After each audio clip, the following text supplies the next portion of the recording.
با سلام و وقت بخیر خدمت دانش آموزان گرامی. شفیع اصل هستم، مدرس ریاضی. در خدمتتون هستم در این ویدیو با آموزش تجزیه عبارت‌های جبری مربوط به فصل سوم ریاضیات پایه دهم. خب، قبل از هر چیز چند تا اتحاد پرکاربرد در مورد تجزیه عبارت‌های جبری رو یادآوری میکنیم. اتحادهای معروفی هستن اینا که قطعا همتون آشنا هستین. یکی از اتحادهایی که داریم اتحاد مزدوج هست. اتحاد مزدوج از جمله اتحادهای پرکاربرد در تجزیه هست. x2 منهای a2 میشه x منهای a در x به علاوه a. اتحاد بعدی اتحاد جمله مشترکه، یعنی x به علاوه a در x به علاوه b مساوی میشه با چی؟ x2 به علاوه a به علاوه b در x به علاوه ab. جمع این دوتا عددی که اینجا هستن a و b میشه ضریب x و ضرب این دوتا عدد a و b هم میشه این عدد ثابت ab. نکته مهم و کلیدی اتحاد جمله مشترک اینجاست. و دو اتحاد دیگه که به اتحادهای چاق و لاغر معروفن، x منهای a3 و x به علاوه a3 که هر کدوم فرمول هاشو میدونیم. x منهای a3 مساوی x منهای a در x2 به علاوه ax به علاوه a2 و x به علاوه a x به علاوه a3 هم مساوی x به علاوه a در x2 منهای ax به علاوه a هست. خب دوستان دقت کنن، وقتی بحث تجزیه هست هدف اینه که ببینیم کدوم دوتا پرانتز، برای مثال در این مثالی که x2 منهای 4 میخوایم ببینیم کدوم دوتا پرانتز هستن که به هم ضرب شده x2 منهای 4. خب ما اینجا داریم میبینیم این همون اتحاد مزدوج هست که اینو میتونیم بنویسیم به صورت x منهای 2 در x به علاوه 2. این همون اتحاد مزدوج هست. چرا؟ اتحاد مزدوج این بالا دیدیم x2 منهای a2 برابر است با x منهای a در x به علاوه a. اینجا هم x2 منهای 4 که میشه نوشت x2 منهای 2 به توان 2، پس میشه x منهای 2 در x به علاوه 2. دوستان باید دقت داشته باشن همیشه تجزیه هامون به همین سادگی نیست. مثلا توی این موردی که این پایین هست 16x4 منهای 81، من میتونم اینو بیام بنویسم 2x به توان 4. 2x به توان 4 برسه چه اتفاقی میفته؟ 2 به توان 4 میشه 16x به توان 4 میشه x4، پس همون 16x4. این طرف هم میام 81 رو مینویسم 81 رو مینویسم 3 به توان 4. بعد میتونم اینو بیام بنویسم 2x به توان 2 به توان 2 منهای این یکی رو هم بنویسم 3 به توان 2 به توان 2. اگر دقت کنید این اتحاد مزدوجه که این همون A2 هست، این هم همون B2 هست. اتحاد مزدوج این میشه A یک عبارتی به توان 2، این هم میشه یک عبارت دیگه به توان 2، میشه همون A2 منهای، پس کل این میشه چی؟ A2 منهای B2 که طبق اون قاعده اتحاد مزدوج چی میشه؟ میشه A منهای B در A به علاوه B. پس من میتونم این رو بیام بنویسم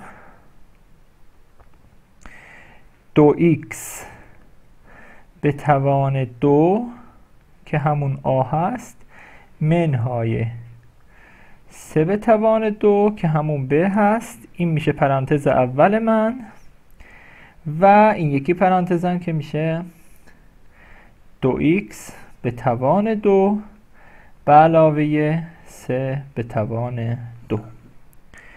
حالا من میتونم یک مرحله دیگه برم جلوتر.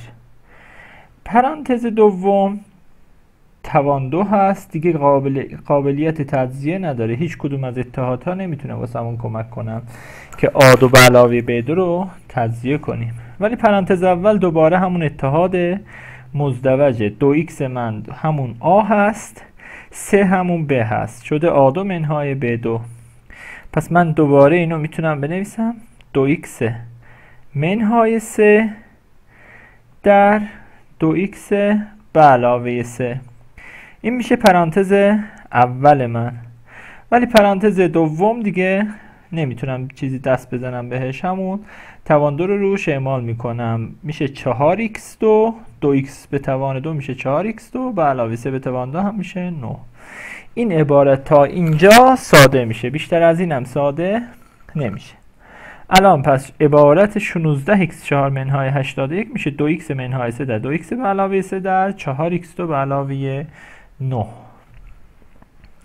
این یک تجزیه هست که فقط از اتحاد مزدوج استفاده کردیم، هرچند توان 4 هم ظاهر شده بود، ولی ما فقط از اتحاد مزدوج استفاده کردیم در این مورد.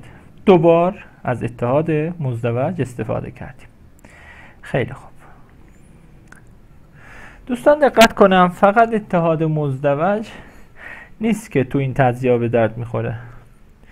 اتحادهایی که مربوط به توان سوم هست همونطور که مطرح کردیم اونا هم به درد میخورن.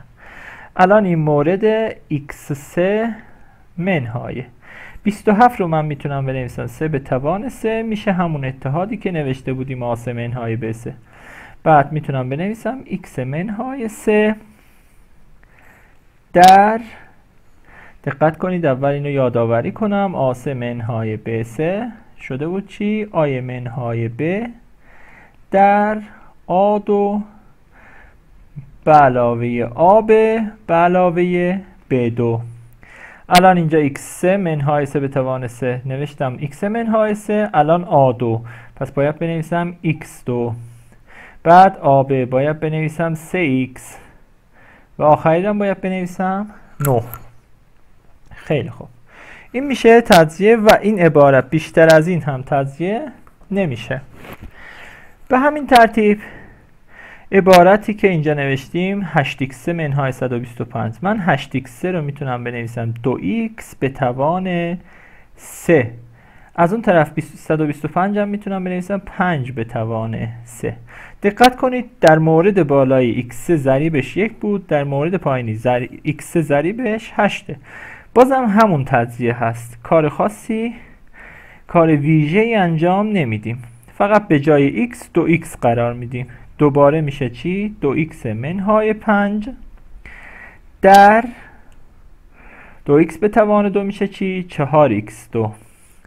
بعد 2x ضرب در 5 میشه 10x و در آخر 5 به توان 2 که میشه 25.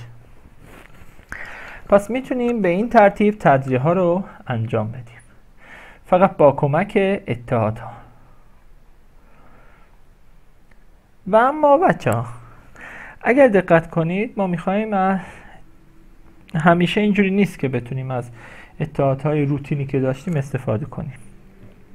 الان میخواییم از اتحادی که گفتیم اتحاد جمله مشترک از اون استفاده کنیم. ما دنبال 2 تا عدد هستیم که جمعشون بشه 5 و ضربشون بشه 6. دقت کنید، برگردیم به اون اسلایدی که اتحادها رو نوشته بودیم. به این اتحاد دقت کنید، اتحاد جمله مشترک ضریب x ضریبش شده آی به علاوه ب و این عدد ثابت هم شده حاصل ضرب اون 2 تا عدد. پس من کافیه A و B رو پیدا کنم تا بتونم اینو به صورت حاصل ضرب 2 تا پرانتز بنویسم. پس من الان اینجا چی نیاز دارم؟ 2 تا عدد نیاز دارم که جمعشون بشه 5 ضربشون بشه 6. مشخصا کدوم 2 تا عدده؟ من دنبال 2 تا عددم که جمعشون بشه 5 و ضربشون بشه 6 مثبت 5 و مثبت 6 مشخصا عدد مثبت 2 و مثبت 3 چرا 2 ضرب در 3 میشه 6 2 به علاوه 3 هم میشه 5 پس این عبارت به این شکل تجزیه میشه و ساده میشه یا در مورد مثال بعدیمون که نوشتیم x2 منهای x منهای 12 حالا ما دنبال عددی هستیم دو جفت عددی هستیم که جمعشون بشه منهای 1 ضربشون بشه منهای 12 پس من دنبال جفت عددی هستم که ضربشون بشه منهای 12 و جمعشون بشه منهای 1 مشخصا یکیش باید مثبت باشه یکیش منفی باشه تا این ضرب منفی باشه خب من میام می نویسم x منهای 4 و به علاوه 3 چرا؟ چون منهای 4 ضرب در مثبت 3 میشه منهای 12 منهای 4 به علاوه 3 هم میشه منفی 1 پس این عبارت هم به همین سادگی تجزیه میشه با استفاده از اتحاد جمله مشترک دوستان دقت داشته باشن تو اتحاد جمله مشترک تو تجزیه همون همیشه لزوما ضریب x2 1 نیست اینجا درسته ضریب هر دوتا موردی که داده بودیم 1 بود ولی گاهی ضریب این x2 1 نیست تو اینجور شرایط ما میتونیم یک ابتکار عمل انجام بدیم اینجا من میام از 3 فاکتور میگیرم اینجا شده 3x2 به علاوه 3x منهای 60 من میام از عدد 3 فاکتور میگیرم میشه چی؟ x2 به علاوه x منهای 20 بعد میتونم بیام بنویسم این 3 رو که جدا کرده بودم من اومدم از 3 فاکتور گرفتم این 3 اومد بیرون این 3 اومد بیرون این 60 هم تقسیم بر 3 شد 20 دقت کنید الان پرانتز x2 به علاوه x منهای 20 رو میتونم به صورت اتحاد جمله مشترک بنویسم کافیه دو تا عدد پیدا کنم جمعشون بشه مثبت 1 ضربشون بشه منفی 20 اون کدوم دو تا عدده مثبت 5 و منفی 4 که ضربشون میشه منهای 20 و جمعشون میشه مثبت 1 یا به همین ترتیب مورد بعدی 2x2 به علاوه 3x به علاوه 1 من میام از 2 فاکتور میگیرم میشه چی؟ 2x2 به علاوه 3 دوم x به علاوه 1 دوم با یک فاکتور گیری به این عبارت میرسم اگر دقت کنید ما دوباره دو تا عدد نیاز داریم که ضربشون بشه 1 دوم جمعشون بشه 3 دوم مشخصا اون دو تا عدد کدومن؟ مثبت 1 و مثبت 1 دوم هست که 1 ضرب در 1 دوم میشه 1 دوم 1 به علاوه 1 دوم هم میشه 3 دوم به همین سادگی میتونیم عبارت ها رو تجزیه کنیم با استفاده از اتحادهای جمله مشترک و اتحادهایی که قبلا گفتیم حالا بیشتر اتحاد جمله مشترک هست که در این موارد کاربردیه خب یک نکته بعدی در مورد این تجزیه ها اینه که گاهی میبینیم که کل عبارت ها به یک x ضرب شده دقت کنید x4 منهای 8x کل عبارت ها این متغیر x رو داره پس من راحت ترین کار اینه بیام از x فاکتور بگیرم حالا چند تا مشترک بود اونا رو انتخاب میکنم من از یه دونه x اگر فاکتور بگیرم این عبارت چی میشه؟ میشه x3 منهای 8 خب دقت کنید x ضرب در x منهای 8 شد الان من میتونم x منهای 8 رو هم تجزیه کنم چون قبلا دیدم این همون 2 به توان 3 هست که اون بالا هم دیدیم میشه x منهای 2 در x2 به علاوه 2x به علاوه 4 که اینو اون بالا تجزیه هم کردیم تو اسلاید های قبلی نکته کلیدی ما اینجا چی بود؟ فاکتورگیری از اون x اضافی بود دقت کنید x4 منهای 8x نه با اتحاد مزدوج نه با اتحاد چاق و لاغر نه با اون یکی اتحادها تجزیه میشد ولی با یه دونه فاکتورگیری از x تونستیم این مسئله رو ساده کنیم اینجور موارد هم تو سوالات پیش میاد.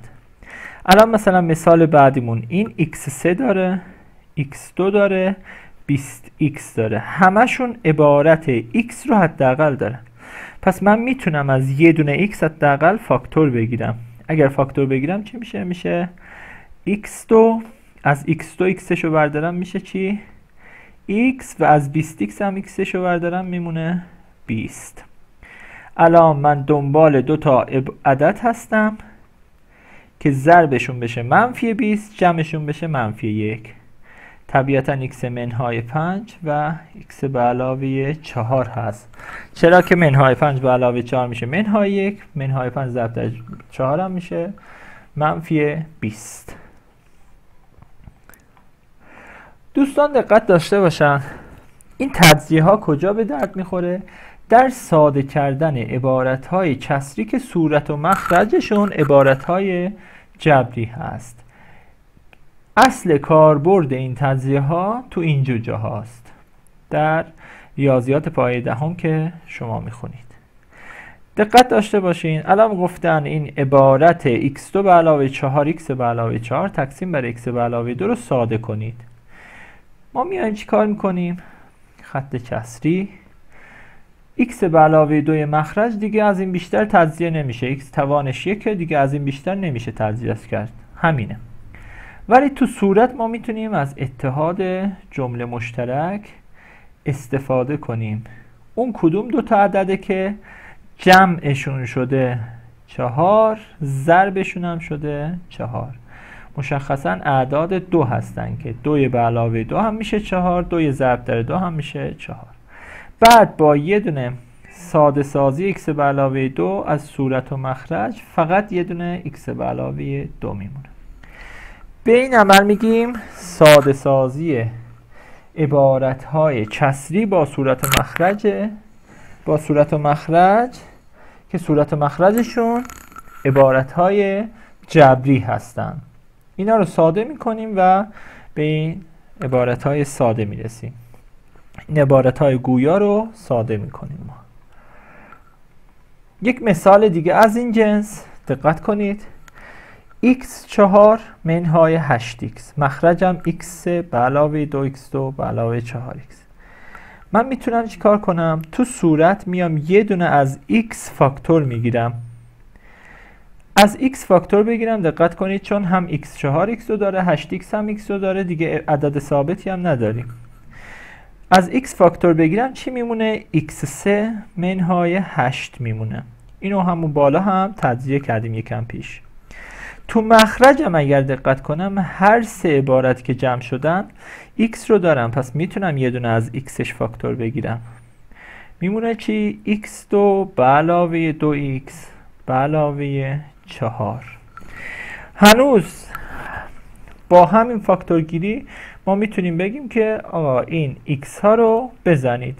فعلا در همین مرحله کافیه که همین x ها رو بزنیم چون دیگه نیازی بهشون نداریم. تو صورت و مخرج تکرار شدن میشه حذفشون کرد. حالا تو صورت هم x منهای 8 رو چی میشه نوشت؟ x منهای 2 همون x منهای 2 به توان 3 هست که تا الان 2 بار تجزیه کردیم. میشه x2 به علاوه 4x به علاوه ببخشین x2 به علاوه 2x به علاوه 4. عین همین عبارت هم که تو مخرج اصلا از اول بود. بعد از فاکتور گیری از x دیدیم که همین عبارت بود، پس این عبارت هم با این عبارت ساده میشه، فقط و فقط میمونه x منهای 2. پس به همین سادگی میتونیم این تجزیه ها رو انجام بدیم. کافیه یک فاکتور گیری مناسب در مورد x انجام بدیم یا یک عدد اضافی رو ازش فاکتور بگیریم و به عبارت های ساده تر برسیم. حالا تو این مورد این مثال جدیدمون من یک کمی مسئله رو پیچیده تر کردم. x6 به علاوه 1.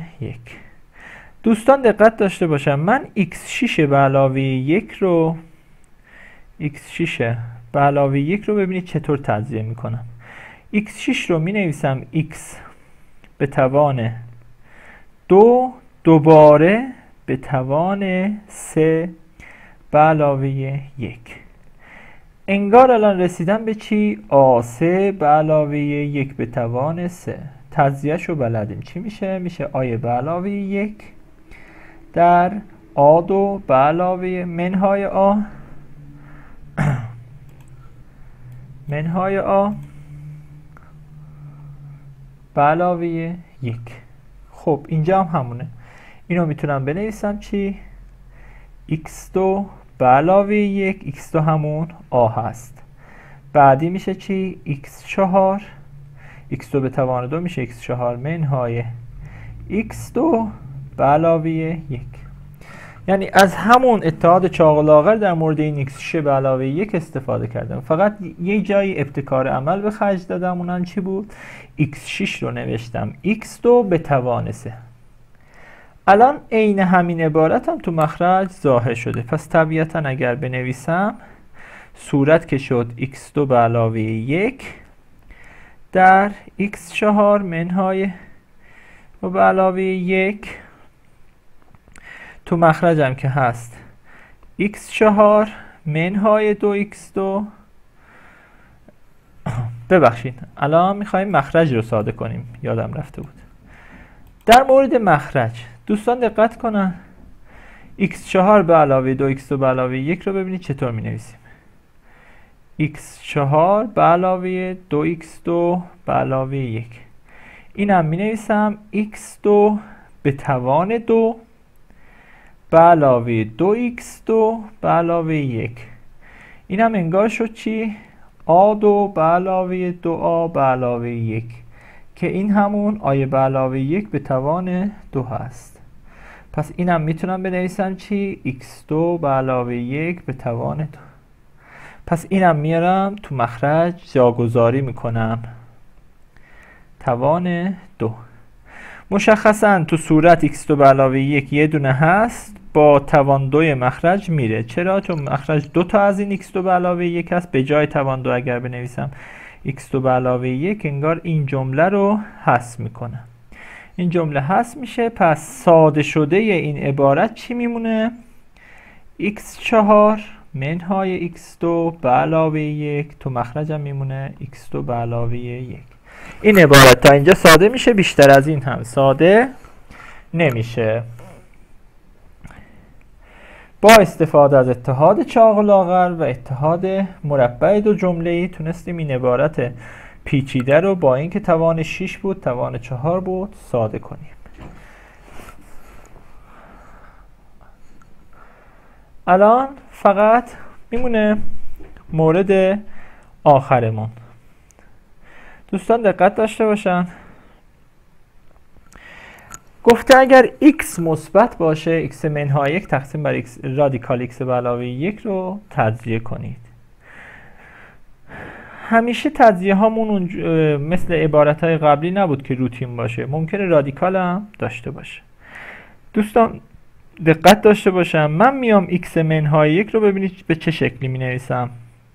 x رو می نویسم رادیکال x به توان 2 منهای 1 به توان 2. دقت داشته باشین رادیکال x به توان 2 توان 2 و رادیکال هم دیگر رو حذف میکنم. 1 به توان 2 هم که سر جاش. این شد همون اتحاد مزدوج A2 منهای B2. میشه رادیکال x منهای 1 a منهای b در a به علاوه b. پس این صورت چی میشه؟ رادیکال x منهای 1 در رادیکال x به علاوه 1. مخرجم که رادیکال x به علاوه 1 رو داشت. الان من میتونم بیام بگم رادیکال x به علاوه 1 با رادیکال x به علاوه 1 ساده میشه و در نهایت چی میمونه؟ رادیکال x منهای 1. این هم میشه تجزیه این شرط x مثبت رو هم به این خاطر گذاشته که بتونیم رادیکال x رو محاسبه کنیم. یعنی اگر عدد منفی باشه دیگه رادیکال x معنی نداره. خیلی خوب. دوستان دقت داشته باشن هر تجزیه‌ای هم که داشته باشیم از این شکل و فرم خواهد بود. حالا ممکنه تو صورت تو مخرج یک کمی پیچیده تر کنم مسئله رو، منتها همین ساختارها خواهد بود. یا از یک عددی فاکتور خواهیم گرفت، یا از یک ایکسی فاکتور خواهیم گرفت، یا از همین اتحادهایی که داریم استفاده خواهیم کرد. خیلی ممنونم دوستان، خسته نباشین. امیدوارم که مفید بوده باشه.